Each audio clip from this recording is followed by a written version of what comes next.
Hi hello வணக்கம் friends. நம்ம இனிமேல் களை எடுக்கிறத பார்க்க போகிறோம். கேங்கில் இந்த மாதிரி இருக்கு பாருங்க, புல்லு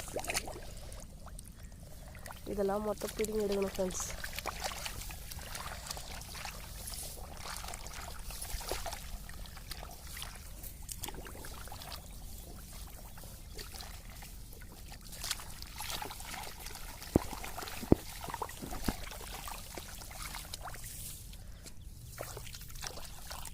அவ்வளோதான் ஃப்ரெண்ட்ஸ். இதை மாதிரி மொத்தத்தையும் பண்ணணும் ஃப்ரெண்ட்ஸ். அப்போ தான் நல்லா பயிர் நல்லா வளர்ச்சியாக இருக்கும் ஃப்ரெண்ட்ஸ்.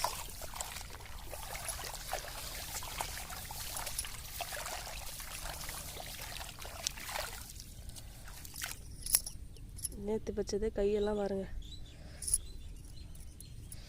அப்படியே குண்டு குண்டாக இருக்குது. ரொம்ப வலியே தாங்க முடியல.